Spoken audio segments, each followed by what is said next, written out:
moi je m'appelle Sébastien, alias Superman, c'est un peu mon nom de code, enfin entre guillemets. Donc je suis de Thionville, je suis né à Thionville, et donc j'habite ici depuis maintenant 20 ans, dans cet appartement. Alors l'idée est venue à mon emménagement en fait, quand je suis arrivé ici en 2000, j'étais jeune DJ à l'époque et j'étais déjà un petit peu foufou dans ma tête et je voulais faire un appartement un peu incroyable, un peu sympathique, donc j'ai appelé plusieurs amis pour m'aider à faire des nouvelles idées et on a travaillé 1 an sur le projet pour faire cet appartement-là. Résumé, je pense que c'est un voyage un peu dans un monde un peu différent, qui surprend, quoi qu'on fasse, à mon avis, quoi qu'on fasse, on est surpris. Je pense que chaque visiteur, qu'il aime ou qu'il n'aime pas, c'est pas le problème, mais il est surpris, quelque part. Donc on peut pas résumer tout ce qu'il y a ici, même moi j'y arriverai pas, même moi je suis capable de détailler tout ce qu'il y a, ne serait-ce que les 100 000 étoiles au plafond, c'est pas possible.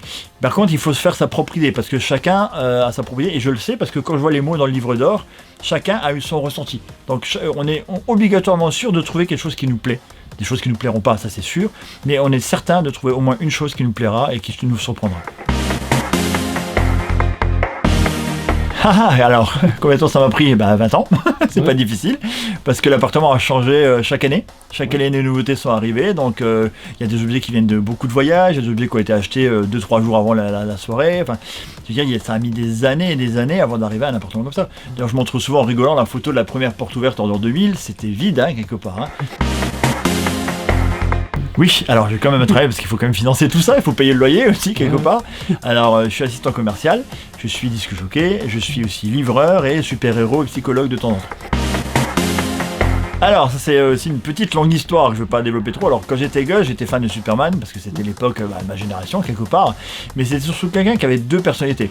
Une personnalité qui était timide, réservée, etc. Et une personnalité qui était beaucoup plus festive, etc. Et je me ressentais vraiment là-dedans. C'est-à-dire qu'à l'école, j'étais très timide, dans la vie, j'étais très timide. Mais en tant que soirée, j'étais vraiment j'étais à fond dedans. Et je me suis dit, c'est quelqu'un qui me correspond vraiment très bien. Et donc, je lui ai dit, voilà, c'est mon super-héros préféré, ce sera mon image. Et en 2006 est sorti Superman Return au cinéma. Et j'avais promis que le jour où sortirait Superman, j'irais déguisé en Superman.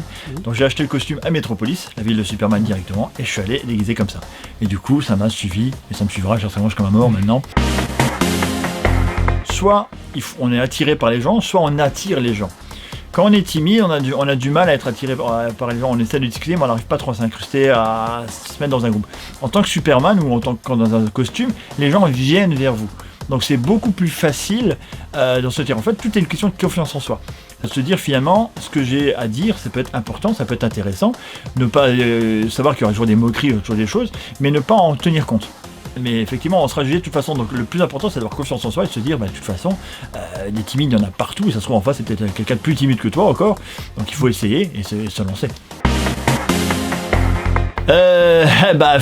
Je dirais que c'est le tout premier, parce que c'est celui qui est à l'époque, il y avait tellement peu d'effets spéciaux, donc quelque part il avait fait un tollé parce qu'on voyait quelqu'un voler à l'écran, donc c'était assez impressionnant, et c'est surtout celui qui a fait le plus de publicité, etc. avant d'arriver aux effets spéciaux de maintenant. Par contre, j'ai une petite chose que j'aime beaucoup je crois que c'est dans Superman Returns, donc le dernier, où à un moment il est sur la Terre, il regarde la Terre et il dit voilà, j'écoute tout le monde et quand quelqu'un a besoin d'aide, je vais le sauver. Et je me dis que finalement, cette phrase-là, elle est clé parce que qui c'est qui fait ça aujourd'hui ? Personne. Parce que lui, il va aider quelqu'un qu'il ne connaît pas quelque part. Donc je me dis quelque part, on a tous un petit peu un super-héros en nous et on devrait effectivement aider plus souvent les autres. Donc c'est ce qu'on essaye de dire dans ce film, c'est un message que donne le film. Moi j'adore Ressort du Monde, il y a plein de choses à voir qu'on ne voit pas dans les 12 minutes de visite.